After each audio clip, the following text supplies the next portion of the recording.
नमस्कार। दिन भर की बड़ी खबरों के विश्लेषण के कार्यक्रम सुनिए सच में आपका स्वागत है। मैं हूं मुकेश कुमार। तो आइए शुरू करते हैं आज का सुनिए सच। आज की खास खबरों पर नज़र डालते हुए, प्रशांत भूषण चाहते थे सज़ा, सुप्रीम कोर्ट ने फैसला टाल दिया। फेसबुक में बगावत, कर्मचारियों ने कहा मुस्लिम विरोधी घृणा रुके। लद्दाख के बीजेपी नेता ने कहा भारतीय ज़मीन पर निर्माण कर रहा चीन।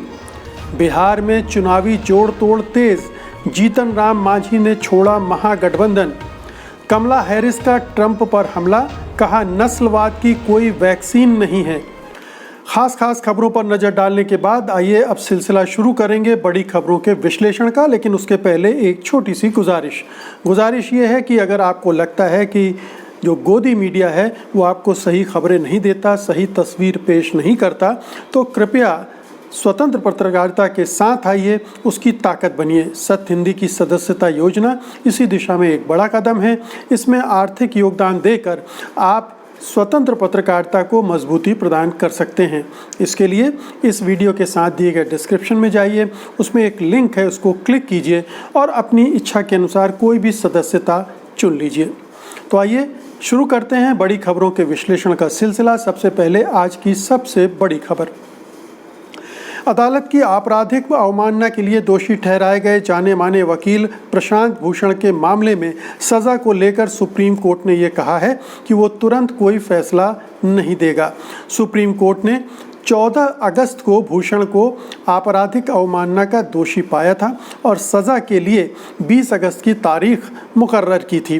गुरुवार को सुनवाई के दौरान जस्टिस अरुण मिश्रा ने कहा इस धरती पर ऐसा कोई व्यक्ति नहीं है जो गलती नहीं कर सकता। आप 100 अच्छे काम कर सकते हैं लेकिन वो आपको 10 अपराध करने की इजाज़त नहीं देता। जो हुआ सो हुआ, लेकिन हम लोग चाहते हैं कि व्यक्ति विशेष को इसका कुछ पछतावा हो। उन्होंने कहा कि प्रशांत भूषण अपना बयान बदल सकते हैं। हालांकि प्रशांत भूषण ने कहा कि उनके बयान में कोई बड़ा बदलाव नहीं होगा और इससे कोर्ट के समय की बर्बादी होगी। उन्होंने कहा कि अगर अदालत चाहती है तो मैं इस पर दोबारा विचार कर सकता हूं, लेकिन मेरे बयान में कोई ख़ास बदलाव नहीं होगा। मैं अदालत का समय बर्बाद नहीं करना चाहता हूं। इस पर जस्टिस मिश्रा ने कहा बेहतर है आप पुनर्विचार करें। सुनवाई के दौरान अपनी दलील में प्रशांत भूषण ने कहा मेरे द्वारा ट्वीट किए गए ट्वीट देश के एक नागरिक के रूप में सच को सामने रखने की कोशिश है। अगर मैं इस मौके पर नहीं बोलूँगा तो मैं अपनी जिम्मेदारी को निभा पाने में फेल साबित होऊंगा। मैं यहाँ पर राष्ट्रपिता महात्मा गांधी की एक बात को रखना चाहूँगा। महात्मा गांधी ने कहा था, मैं दया करने के लिए नहीं कहूँगा, मैं उदारता दिखाने के लिए नहीं कहूँगा, मैं अदालत द्वारा दी गई किसी भी सज़ा को स्वीकार करूँगा और यही एक नागरिक का पहला कर्तव्य भी है। इसके अलावा सुप्रीम कोर्ट में बहस के दौरान एक मौका ऐसा भी आया जब सभी लोग चौंक गए। अटॉर्नी जनरल यानी मोदी सरकार के सबसे बड़े वकील के वेणुगोपाल ने सुप्रीम कोर्ट से प्रशांत भूषण को सज़ा न देने की अपील की। वेणुगोपाल ने कहा कि प्रशांत भूषण को पहले ही दोषी करार दिया गया है, इसलिए उन्हें सज़ा न दी जाए। अटॉर्नी जनरल ने कहा कि उनके पास सुप्रीम कोर्ट के 5 जजों की लिस्ट है जो कहते हैं कि सुप्रीम कोर्ट ने लोकतंत्र को फेल किया है। वेणुगोपाल ने आगे कहा कि उनके पास पूर्व जजों के बयान का अंश है जिसमें वो कहते हैं कि ऊपरी अदालतों में बहुत भ्रष्टाचार है, लेकिन जस्टिस अरुण मिश्रा ने उन्हें बीच में रोकते हुए कहा कि अदालत मेरिट पर सुनवाई नहीं कर रही है। वहीं सुनवाई की शुरुआत के साथ ही प्रशांत भूषण की तरफ से पेश हुए वरिष्ठ अधिवक्ता दुष्यंत दवे ने जस्टिस अरुण मिश्रा की अध्यक्षता वाली बेंच से आग्रह किया कि आपराधिक अवमानना के मामले में फैसला सुनाने से पहले कोर्ट को 14 अगस्त के आदेश के खिलाफ पुनर्विचार याचिका दाखिल करने का मौका दिया जाए। दवे ने कोर्ट से कहा कि दोषी करार दिए जाने के बाद पुनर्विचार याचिका दाखिल करना उनका संवैधानिक अधिकार है। उन्होंने कहा कि अगर पुनर्विचार याचिका दाखिल करने तक सज़ा की सुनवाई आगे बढ़ा दी जाएगी तो आसमान नहीं टूट पड़ेगा। आज के पूरे घटनाक्रम पर सबकी निगाहें थीं कि आखिरकार सुप्रीम कोर्ट प्रशांत भूषण को क्या सज़ा देता है, वो सुनाई नहीं गई है। 4-5 प्रमुख बिंदु हैं इस पूरे सुनवाई के। पहली बात तो ये है कि अटॉर्नी जनरल का स्टैंड बहुत महत्वपूर्ण है। उन्होंने कहा कि प्रशांत भूषण को सज़ा मत दीजिए, जबकि वो सरकारी वकील हैं, एक तरह से सरकार को सलाह देते हैं, कानूनी सलाह देते हैं, तो उनकी हैसियत उस तरह की होती है। लेकिन यहाँ वो प्रशांत भूषण के लिए ये कहते पाए गए कि वो उनको सज़ा न दी जाए। दूसरी बात ये है कि प्रशांत भूषण ने साफ कह दिया है कि ना वो माफ़ी मांगेंगे और जो कुछ उन्होंने कहा है कि उसको पुनर्विचार करने के लिए भी वो तैयार नहीं है। वो हर किस्म की सज़ा भुगतने के लिए तैयार है, जो भी सुप्रीम कोर्ट देना चाहे। अब सुप्रीम कोर्ट एक फंसा हुआ नज़र आ रहा है। जस्टिस अरुण मिश्रा और उनकी बेंच फंसी हुई नज़र आ रही है। वो पूरे देश भर में, दुनिया भर में निगाहें हैं कि सुप्रीम कोर्ट इस केस में क्या करता है, और विरोध भी हो रहा है। जिस ढंग से सुनवाई हो रही, जिस ढंग से सज़ा सुनाई गई, उनको दोषी ठहराया गया, तो इसलिए वो कोई रास्ता भी ढूंढ रहा है, ऐसा लगता है। इसीलिए 2-3 दिन का समय देना कि आप पुनर्विचार कर लें, जबकि प्रशांत भूषण कह रहे हैं कि मेरे बयान में कोई बदलाव नहीं होगा, ये बताता है कि बेंच के अंदर भी कुछ उधेड़-बुन चल रही है, इसको लेकर पसोपेश है। तो अब ये देखना है कि अगली सुनवाई में सुप्रीम कोर्ट की ये अरुण मिश्रा वाली बेंच क्या करती है। क्या वो सचमुच में कोई बड़ी सज़ा सुनाएगी या हल्की फुल्की सज़ा सुनाकर प्रशांत भूषण को बरी कर देगी। लेकिन जो कुछ भी करेगी, जाहिर है कि वो न्याय के इतिहास की एक बड़ी घटना के रूप में दर्ज होगा, क्योंकि ये एक ऐसा मामला है जिसने पूरे देश को उद्वेलित कर दिया है।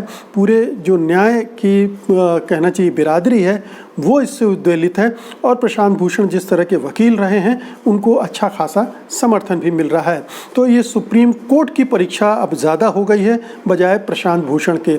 सुप्रीम कोर्ट क्या करेगा, इस पर बहुत कुछ मनस्सर करेगा कि उसकी जो विश्वसनीयता है और उसकी जो छवि है वो कितनी मजबूत बनेगी, निखरेगी या बिगड़ेगी।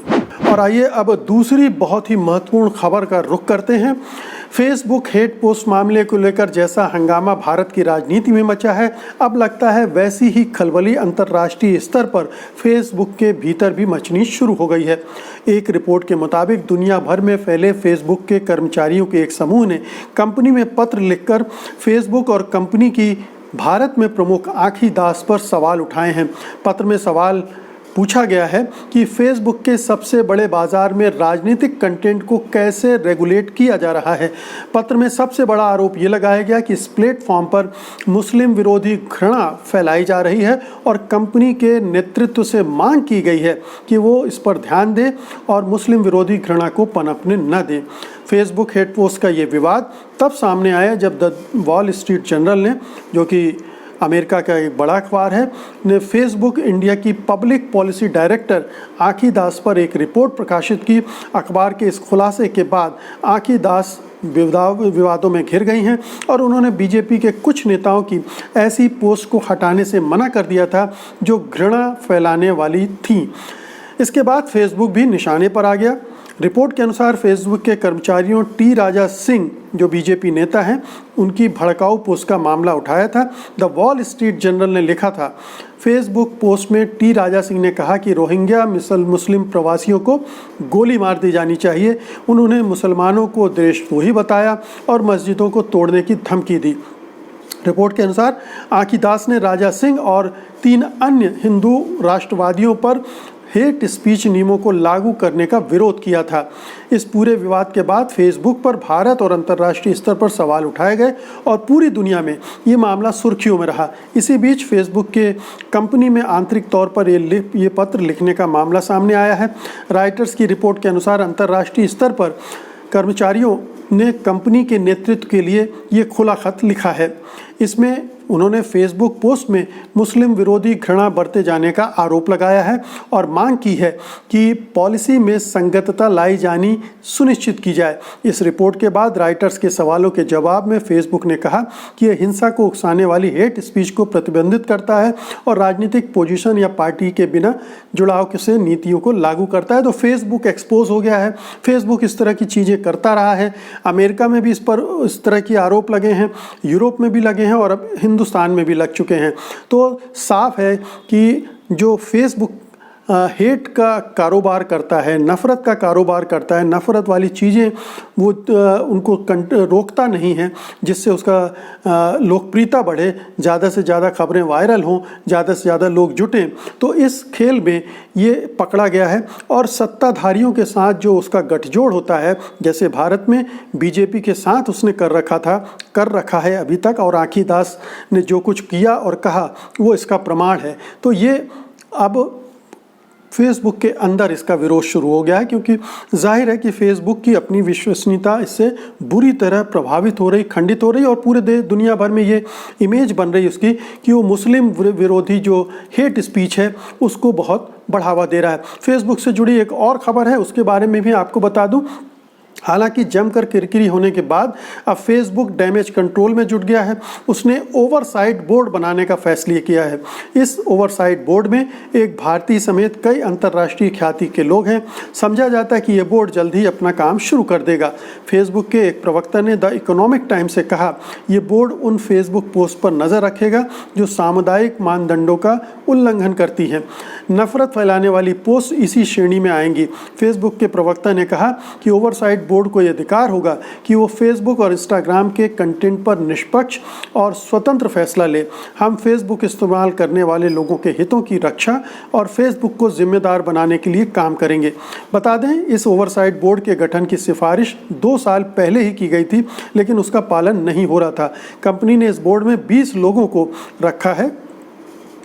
तो ये एक आप देखिए कि किस तरह से अब डैमेज कंट्रोल के लिए प्रयास करना पड़ रहा है फेसबुक को। जाहिर है उसको एहसास हो गया है कि कुछ गड़बड़ हो रही है और उससे गलत मैसेज जा रहा है और इसको रोकने की ज़रूरत है। आपको पता होगा कि कांग्रेस ने जो चिट्ठी लिखी थी उसमें भी यही बात की गई थी कि आप अपने इन अधिकारियों को जो इस तरह की गड़बड़ियां कर रहे हैं, आँखी दास और भी कुछ अधिकारी हैं, उनके नाम सामने आए हैं, उनको हटाएं और एक ऐसी व्यवस्था करें जो हेट कंटेंट को रोकने में सहायक साबित हों। तो अब इस दिशा में ये कदम उठाया गया है, लेकिन देखना पड़ेगा कि इस पर कितनी ईमानदारी से अमल होता है, क्योंकि फेसबुक एक लीपापोती करने वाला काम भी करता है। दिखाने के लिए कुछ होता है और अंदर खाने सत्ताधारियों से तालमेल कर मिली भगत करके अपना धंधा फैलाता है। और भारत में चूंकि ये एक तिकड़ी बन गई है, जियो में उसमें इन्वेस्टमेंट किया है रिलायंस इंडस्ट्रीज़ के, और रिलायंस से हमारे बीजेपी के और प्रधानमंत्री के संबंध कितने घनिष्ठ है ये हम सब जानते हैं। तो इसलिए ये चिंता का विषय बनता जा रहा है। और अब अगली खबर लेते हैं। चीनी घुसपैठ के मामले में प्रधानमंत्री और सत्तारूढ़ दल के प्रवक्ता चाहे जो कहें, लद्दाख में बीजेपी के पूर्व प्रमुख और जम्मू कश्मीर सरकार में मंत्री रह चुके शेरिंग दोरजे का साफ मानना है कि चीनी सेना न केवल भारतीय ज़मीन पर काबिज है बल्कि वो लौटने वाली भी नहीं है। उन्होंने ये भी कहा है कि चीनी सेना स्थायी निर्माण कर रही है। ये दूर से बिल्कुल साफ दिख रहा है। शेरिंग दोरजे महबूबा मुफ्ती की पीडीपी बीजेपी सरकार में लद्दाख मामलों और सहकारिता के मंत्री थे। उन्होंने इंडियन एक्सप्रेस से कहा, हमारे लोगों ने साफ देखा है कि चीनी सेना के बुलडोजर वहां चल रहे हैं, सड़क बनाने का काम चल रहा है, हमारे गांव के बिल्कुल उस पार सब कुछ साफ दिख रहा है। शेरिंग दोरजे ने कहा, चीनी सेना ने बगैर एक भी गोली चलाए इस इलाके पर कब्जा कर लिया है। वे स्थायी निर्माण कर रहे हैं और लगता है कि अब वहाँ से जाने वाले नहीं हैं। उन्होंने ये भी कहा कि यदि पीपल्स लिबरेशन आर्मी को विवाद शुरू होने के पहले की स्थिति तक नहीं धकेला गया तो ये लोग इसी तरह लद्दाख की ज़मीन पर कब्जा करते रहेंगे।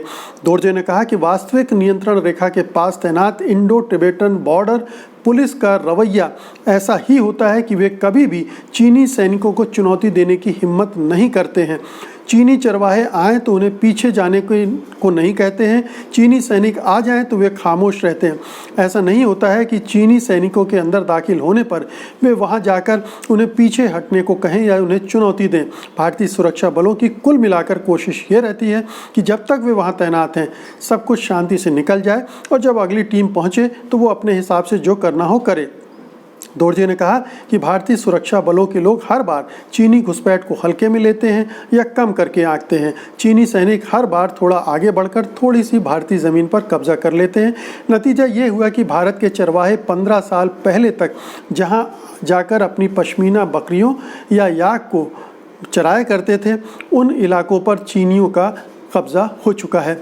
तो बहुत ही गंभीर रहस्योद्घाटन है। आप देखिए कि बीजेपी के नेता ने एक तरह से अपनी ही सरकार को पूरा नंगा कर दिया है। प्रधानमंत्री को एक्सपोज कर दिया है, जो दावा करते हैं कि कोई नहीं आया, किसी ज़मीन पर कब्जा नहीं हुआ। बिल्कुल साफ साफ पर प्रधानमंत्री एक्सपोज हुए हैं, भारत सरकार एक्सपोज हुई हैं, और यहाँ तक कि सेना की कार्रवाई को लेकर भी बहुत सारे प्रश्न चिन्ह दोरजे ने लगा दिए हैं। ये बीजेपी के नेता हैं, इन पर तो भरोसा करना चाहिए बीजेपी को, बीजेपी की सरकार को और प्रधानमंत्री को। प्रधानमंत्री जानते हैं, सरकार भी जानती है कि चीनियों ने हमारी ज़मीन पर कब्जा कर लिया है, लेकिन चूंकि राजनीतिक रूप से नुकसानदेह हो सकता है, इसलिए उसे वो स्वीकार नहीं कर रहे हैं। लेकिन हकीकत ये है, और ये हर तरफ से ये हकीकत सामने आ रही है। आप किसी भी स्रोत से देखिए, यही पता चल रहा है कि चीनी सेना ने कब्जा कर लिया है, और ये लगातार प्रक्रिया चल रही है। वो लद्दाख में धीरे धीरे घुसते जा रहे हैं, और भी दूसरी जगहों पर ये उनका ये काम करने का एक तरीका है, भूमि हथियाने का एक तरीका है। और हमारी न सरकार कुछ कर पा रही है और न सेना ने ठीक ढंग से इसको हैंडल किया है। ये साफ तौर पर दिख रहा है। इसकी पूरी बड़े स्तर पर अगर जांच हो तो सरकार पूरी तरह से एक्सपोज हो जाएगी, नग्न हो जाएगी, और प्रधानमंत्री जो सीना ठोकते रहते हैं उसकी भी असलियत देश दुनिया को पता चल जाएगी। अगली खबर लेते हैं। हिंदुस्तानी अवाम पार्टी के मोर्चा के प्रमुख जीतन राम मांझी ने गुरुवार को महागठबंधन से नाता तोड़ लिया। इस बात की जोरदार संभावना है कि मांझी जल्दी ही एनडीए में शामिल हो सकते हैं। मांझी के जाने से महागठबंधन को झटका जरूर लगेगा, क्योंकि राज्य के पूर्व मुख्यमंत्री होने के नाते मांझी जाना पहचाना चेहरा है और कुछ सीटों पर अच्छा असर भी रखते हैं। महागठबंधन में शामिल सभी दल सीटों के बंटवारे से लेकर मुख्यमंत्री पद के चेहरे पर सर्वसम्मति बनाने को लेकर पिछले 2 महीने से कोऑर्डिनेशन कमेटी बनाने की मांग कर रहे थे, लेकिन यह मामला लटका हुआ था। मांझी पहले भी कह चुके थे कि जल्द कमेटी बने और सीटों के बंटवारे को लेकर बात हो, लेकिन आरजेडी इसके लिए बहुत ज़्यादा तैयार नहीं थी। हम के साथ ही आरएलएसपी और वीआईपी ने भी ज़्यादा सीटों की मांग को लेकर राष्ट्रीय जनता दल पर दबाव बनाया हुआ था, लेकिन बताया जाता है कि आरजेडी किसी भी कीमत पर आरएलएसपी को 20 और हम तथा वीआईपी को 10-10 सीटों से ज़्यादा देने के लिए तैयार नहीं थी। लेकिन हम के चले जाने के बाद अब उसकी बची सीटें और किसी सहयोगी को खोने के डर से आरजेडी वीआईपी और आरएलएसपी को ज़्यादा सीटें दे सकती है। वहीं राजद अध्यक्ष लालू प्रसाद के समधी चंद्रिका राय गुरुवार को जदयू में शामिल हो गए। चंद्रिका राय ने 2 आरजेडी विधायकों के साथ नीतीश कुमार की पार्टी जनता दल यूनाइटेड का दामन थामा। चंद्रिका राय तेज प्रताप यादव के ससुर हैं। तो बिहार में चुनावी राजनीति गरमा रही है। काफ़ी दिनों से चर्चा थी कि जीतन मांझी महागठबंधन छोड़ेंगे और जेडीयू में वापस लौट जाएंगे, क्योंकि यहाँ पर उनकी मांगें नहीं मानी जा रही थी और हो सकता है नीतीश कुमार उनको एग्मोट्रेट करने के लिए तैयार हो गए हों। वैसे जीतन मांझी अब चल चुके कारतूस माने जाते हैं, चुके हुए कारतूस हैं। उनकी बहुत ठीक है, उप मुख्यमंत्री रहे, लेकिन बहुत बड़ा जनाधार हो ऐसा भी नहीं है। कुछ सीटों पर उनका प्रभाव ज़रूर है, लेकिन इसके बरक्स अगर चिराग पासवान वहाँ से निकल कर आते हैं तो उसकी कमी की भरपाई ये महागठबंधन में हो सकती है। चिराग पासवान भी वहाँ दबाव बनाए हुए हैं जेडीयू पर ज़्यादा सीटों के लिए। अगर उतनी सीटें उनको नहीं मिलती हैं तो निश्चित रूप से जेडीयू में भी बिखराव होगा, टूटन होगी और इधर आएंगे। तो अभी ये खेल चलेगा महीने 1.5 महीने, उसके बाद ही तस्वीर साफ होगी कि किस गठबंधन में कौन कौन लोग बाकी हैं। और अब आज की अंतिम खबर लेते हैं। भारतीय मूल की सीनेटर कमला हैरिस प्रमुख राजनीतिक पार्टी से इस अहम राष्ट्रीय पद का टिकट पाने वाली पहली भारतीय अमेरिकी और पहली अश्वेत महिला बन गई हैं। उम्मीदवारी पाने के बाद डेमोक्रेटिक नेशनल कमेटी के कन्वेंशन में कमला हैरिस ने अपने भाषण में अमेरिकी राष्ट्रपति डोनाल्ड ट्रंप पर विफल नेतृत्व का आरोप लगाया। उन्होंने कहा कि रिपब्लिकन पार्टी के नेता हमारी मुश्किलों को राजनीति का हथियार बना लेते हैं। हैरिस ने कहा कि डोनाल्ड ट्रंप के नेतृत्व की विफलताओं ने लोगों की जिंदगियों को और उनकी आजीविकाओं को नुकसान पहुंचाया है। हैरिस ने अमेरिका के लिए जान देने वाले अफ्रीकी अमेरिकी नागरिकों के नाम लिए और कहा, नस्लवाद के लिए कोई वैक्सीन नहीं है। नस्लवाद के लिए कोई वैक्सीन नहीं है। इस लाइन को हिंदुस्तान के संदर्भ में भी आप पढ़ सकते हैं। उपराष्ट्रपति पद के लिए चुनी गई कमला हैरिस ने कहा कि कानून के तहत सभी के प्रति न्याय का अपना वादा डेमोक्रेट्स पूरा करेंगे। इस दौरान उन्होंने अपनी मां श्यामला गोपालन को भी याद किया। कमला ने अपनी मां को याद करते हुए कहा, मेरी मां ने मेरे अंदर दूसरों की सेवा और मानवता का भाव पैदा किया। कमला हैरिस की मां श्यामला गोपालन तमिलनाडु के चेन्नई में पैदा हुई थी। तो ये कमला हैरिस अब एक बड़ी दावेदार के रूप में उभर चुकी हैं और अब वो उम्मीदवार बन चुकी हैं डेमोक्रेटिक पार्टी की वाइस प्रेसिडेंटशिप की। एक बड़ी उपलब्धि है। भारतीय मूल की महिला, अश्वेत महिला, उनके पिता जमैका के थे, तो एक बड़े मंच पर उनकी उपस्थिति हुई है। वो तो वैसे राष्ट्रपति पद की दावेदारी भी कर रही थी, लेकिन ये जो दावेदारी मिली है वो भी कमज़ोर नहीं है। बड़ी बात है किसी भी इस तरह से भारतीय मूल या अश्वेत मूल की महिला का इस ऊंचाई तक पहुंचना, और वो बहुत ही काबिल महिला हैं। और जिस तरह से अटैक किया है उन्होंने ट्रंप पर, वो मामूली बात नहीं है, क्योंकि ये जो पूरा माहौल अमेरिका में बना हुआ है नस्लवाद का, जो ट्रंप के आने के बाद बढ़ा है, और ये गोरा नस्लवाद अमेरिका में रहने वाले, चाहे वो अश्वेत हों, चाहे भारतीय मूल के लोग हों, और चाहे दूसरी जगहों से आकर बसे हुए लोग हों, लैटिन अमेरिका हो या एशिया के दूसरे देशों से, वो सब के लिए भारी पड़ रहा है। और ट्रंप के जो नीतियां भी रही हैं वो भी कोई भारत समर्थक नहीं रही हैं। तो ऐसे में कमला हैरिस डेमोक्रेटिक पार्टी के लिए बहुत ही उपयोगी साबित हो सकती हैं। और अब बुलेटिन के अंत में कोरोना से संबंधित ताज़ा तरीन आपको जानकारी देते हैं कि भारत में एक दिन में करीब 70,000 मामले आए, ये रिकॉर्ड है, और कुल संख्या 28 लाख के पार भी चली गई है। भारत में पिछले एक दिन में करीब 9,18,000 टेस्ट किए गए।